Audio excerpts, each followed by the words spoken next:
नाज़रीन, कल हमने प्रोग्राम ख़त्म किया था वज़ीर ख़ारजा शाह महमूद कुरैशी के साथ गुफ्तगू करके। तो कल उनसे पूछा गया था जहांगीर खान तरीन ग्रुप के बारे में। कल उनका इशाइया था जहांगीर तरीन खान साहब के ग्रुप का, और JKT के घर में ये खाना वाना हुआ और उसके बाद बाकायदा तौर पे JKT हम ख्याल ग्रुप का ऐलान कर दिया गया। और पहले भी मौजूद था लेकिन कल बाकायदा ऐलान कर दिया गया। कौमी असम्बली में राजा रियाज साहब को पार्लिमानी लीडर मुकर्रर कर दिया गया और इसी तरीके से पंजाब में भी पार्लिमानी लीडर का तकर्रुर कर दिया गया।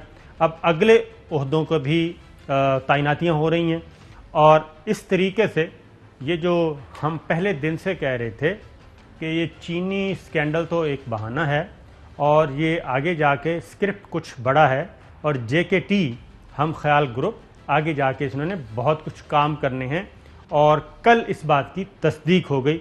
और अब चीनी स्कैंडल, FIA की तहकीकात, ये सब बहुत पीछे चली गई हैं। बाकायदा तौर पे ऐलान कर दिया।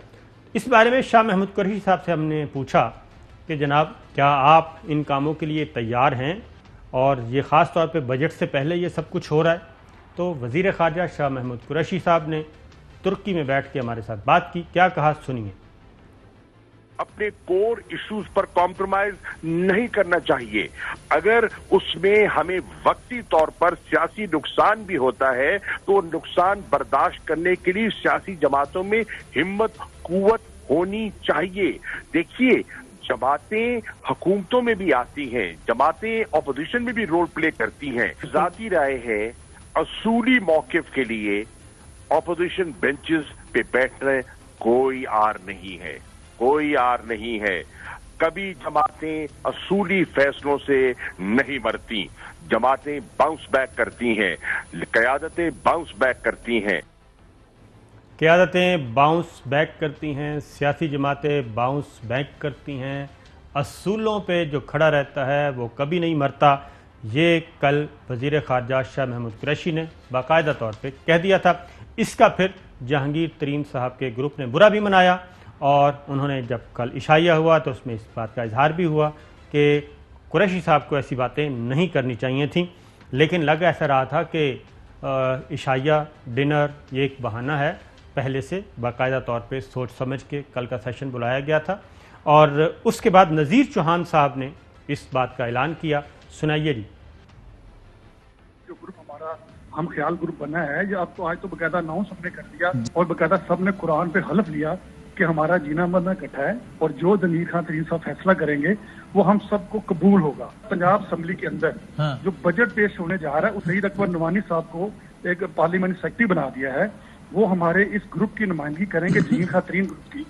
अगर हमारी बातें वहाँ ना बनी गई तो हम इस बजट का बाइकाट करेंगे। 32 MPA और 8 MNA, टोटल 40 अरकान असम्बली, कुल 32 MP और 8 MNA। जी जी जी जी। राजा रियाज साहब को नेशनल असम्बली का लीडर बनाया जी। ये 2 लीडर सर अनाउंस किए हैं। 2-5 रुकनी कमेटी बन गई है जो पंजाब असम्बली को देखेगी ये पंजाब का बजट कैसा ला रहे हैं और सेंटर में देखेंगे राजा रियाज के अंडर। तो जनाब चौधरी साहब, जो पहली बात इसमें नजर आई वो ये है कि 32 MPAs हैं और 8 MNAs हैं। 2 MNAs कम हो गए हैं क्योंकि जब वज़ीर आज़म इमरान खान से मुलाकात हुई थी तो उस दिन 10 MNAs आए थे, 10 या 11। तो कल के सेशन में 2-3 कम हो गए क्योंकि कल पहले से पता था कि हम ख्याल ग्रुप जो है आज अनाउंस करना है। इसलिए कल वही आए जो इस आइडिया से इत्तेफाक करते थे, वो नहीं आए जो इस आइडिया से इत्तेफाक नहीं करते थे। तो क्या फरमाते हैं आप, लाहौर के गली कूचे क्या कह रहे हैं?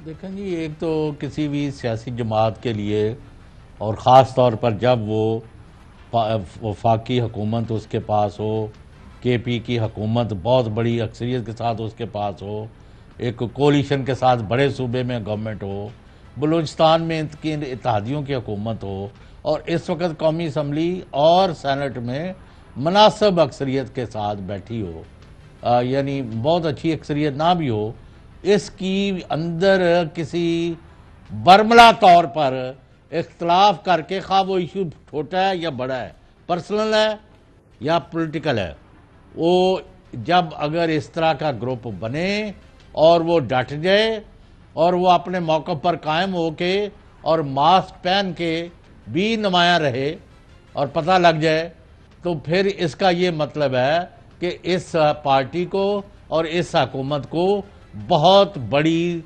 सियासी नुकसान, बड़ी परेशानी, और इसके ऊपर इनको गौर करना चाहिए। मुखालफ में तो एक बंदा भी टूट के जाना बहुत बड़ी एक धचका होता है। यहाँ आपने अभी सुना, मुझे नहीं पता 32 हैं या 3200 हैं, 8 हैं या 800 हैं, लेकिन अगर एक बंदा भी टूट के चला जाए तो वो भी लम्हा फिक्रिया उसको कह लें। एक चीज़ है कि आपको अपना पोस्चर, पॉलिसी, एजेंडा, एटीट्यूड और पॉलिसियों पर गौर करना चाहिए। आपको 3 मार्च को जो धचका लगा था, आप इसको कहते हैं कि आप रेपिटेशन करते हैं। बात यह है, मैं उसके ऊपर इसलिए बात करता हूँ कि उस दिन जो इनको धचका लगा था, और इनको सोचना चाहिए था कि हमें गरीबों के लिए अब ये करना है, अमीरों के लिए ये करना है, पार्टी को इस तरह आगे लेके चलना है, एमएनए का ये करना है, सेनेटर्स का ये करना है, एमपीएस का ये करना है, और ये जो गंदे अंडे हैं इनको निकाल के बाहर फेंकना है। आपने उसके बाद कोई आगे चलते हैं जी, भी साहब आगे तब्दीली नहीं की। बिल्कुल ठीक है, लेकिन मुझे जो लग रहा है, इनका पहला हदफ वज़ीर आज़म इमरान खान नहीं है। जो मुझे लग रहा है, विफाक अभी इनका हदफ नहीं है, इनका हदफ है पंजाब, क्योंकि 32 MPAs, इधर 8 MNAs आए हैं। आपने 3 मार्च का जिक्र किया, आपने वो 3 मार्च को सेनेट का इलेक्शन था, आपने उसका जिक्र किया है। तो उस दिन 7 MNAs थे जिन्होंने वोट नहीं दिया था, गिलानी साहब को वोट दिया था, यानी कि अपने ज़ाया किए थे वोट।